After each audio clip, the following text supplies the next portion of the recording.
أعوذ بالله من الشيطان الرجيم.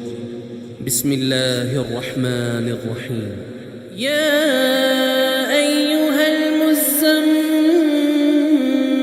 قم الليل إلا قليلا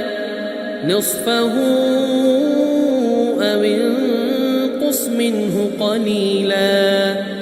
أو زد عليه ورتل القرآن ترتيلا إنا سنلقي عليك قولا ثقيلا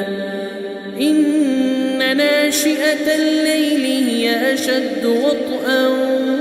وأقوم قيلا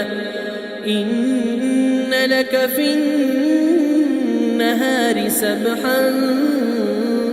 طويلا واذكر اسم ربك وتبتل إليه تبتيلا رب المشرق والمغرب لا إله إلا هو فاتخذه وكيلا واصبر على ما يقولون واهجرهم هجرا جميلا وذرني والمكذبين أولي النعمة ومهلهم قليلا إن لدينا أنكالا وجحيما وطعاما ذا غصة وعذابا أليما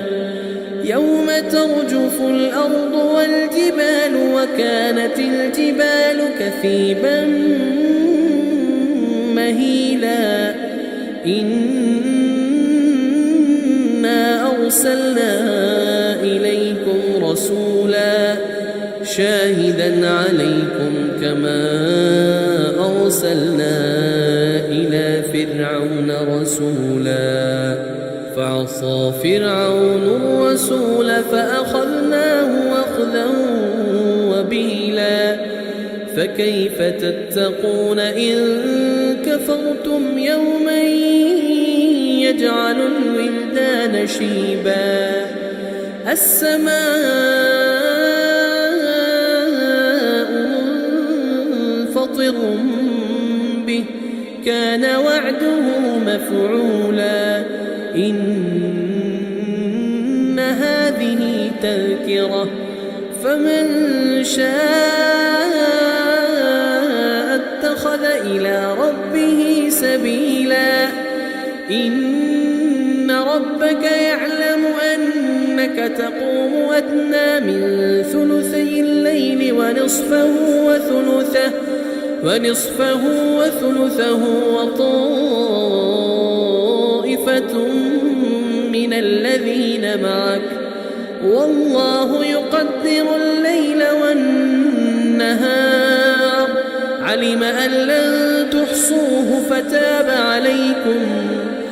علم أن لن تحصوه فتاب عليكم فاقرؤوا ما تيسر من القرآن علم أن سيكون منكم مرضى وآخرون يضربون في الأرض يبتغون من